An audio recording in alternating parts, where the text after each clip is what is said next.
HTLINGUAL, also HGLINGUAL, a secret project of the United States of America's Central Intelligence Agency (CIA) project to intercept mail destined for the Soviet Union and China, operated from 1952 until 1973.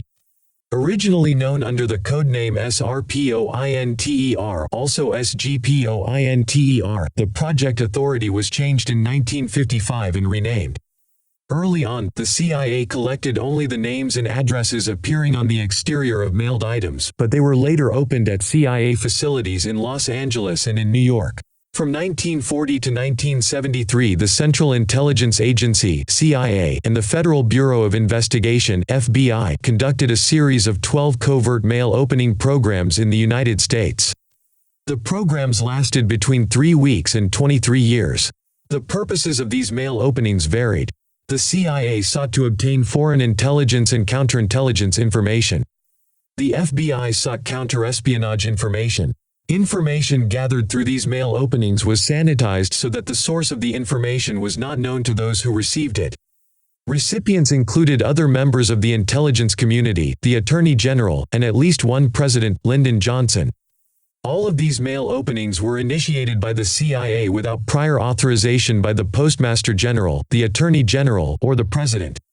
Proposals were put forward in 1954 and again in 1965 to brief the President about the existence of HTLINGUAL. No action appears to have been taken at either time. In some cases, programs were initiated without the approval of senior officials within the CIA. The Hawaii program, for example, was started on the authority of the CIA's single representative there. The CIA conducted domestic mail opening programs in 4 cities as part of these 12 operations, the longest of which lasted 20 years.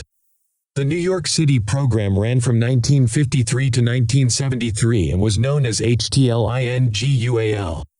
A second program, known as KMSOURDOUGH, operated in San Francisco from 1969 to 1971 and consisted of a series of mail intercepts ranging in length from 1 to 3 weeks. A third program, identified as Project Setter, took place in New Orleans and operated for 3 weeks in 1957. The fourth operation took place in Hawaii from late 1954 to late 1955. Additionally, the CIA opened the mail of at least 12 targeted Americans within the United States. HTLINGUAL was proposed by the Soviet division in 1952. The hope was to obtain information that could be used for psychological warfare, intelligence material that might be used by American agents, and creating a channel for sending information to American agents inside the Soviet Union.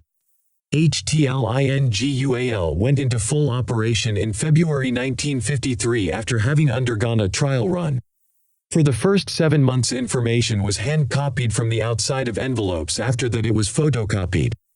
A further expansion of the operation took place when in November 1955 James Angleton, chief of the CIA's counterintelligence staff, recommended opening all mail traffic to and from the Soviet Union through New York City. The FBI became involved in HTLINGUAL in January 1958 when it discovered its existence as a result of inquiries to the CIA about a proposed FBI mail opening program. The FBI never opened any mail as part of HTLINGUAL, but it did place collection requirements on the program and received copies of intercepted mail until the program was terminated in 1973. A final expansion of HTLINGUAL occurred in March 1961. In February 1960, Angleton proposed the establishment of a laboratory to examine mail for secret messages and open mail that was sealed using sophisticated adhesives. Mail was intercepted at New York airports. One CIA agent estimated that 2 to 6 bags of mail containing a total of 5,000 to 15,000 pieces of mail were examined by the CIA 5 days a week. 2 criteria were used to determine which letters would be selected for opening. A watch list contained names of individuals of interest to the CIA.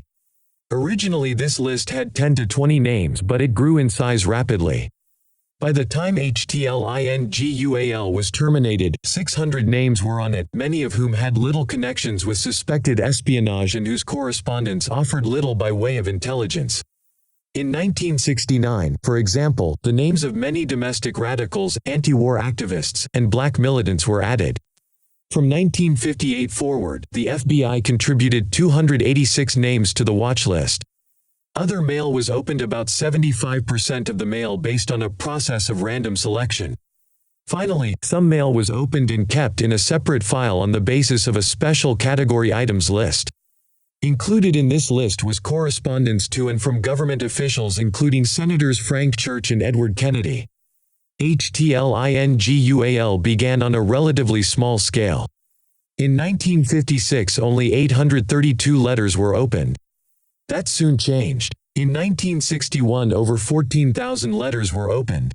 The single busiest year was 1967 when 23,617 letters were opened. According to CIA records made public at the Church Committee investigations into CIA activities within the United States, a total of 28,322,796 letters were made available to CIA agents in New York City as part of HTLINGUAL. The exteriors of 2,705,706 letters were photographed and 215,820 letters were opened. In terms of recipients of this information, the FBI received copies of more mail openings than did CIA analysts. Evaluations of the worth of HTLINGUAL information varied but tended to be negative. Where James Angleton was highly supportive of the program, evaluations by the CIA's Inspector General's office were not as positive, noting that they found few cases where HTLINGUAL information was translated into operations that had any tangible benefit to the Soviet division. Evaluations of HTLINGUAL's contribution to domestic intelligence operations were not positive either. A CIA official called the product meager, and FBI officials stated that it did not provide leads to a single Soviet agent.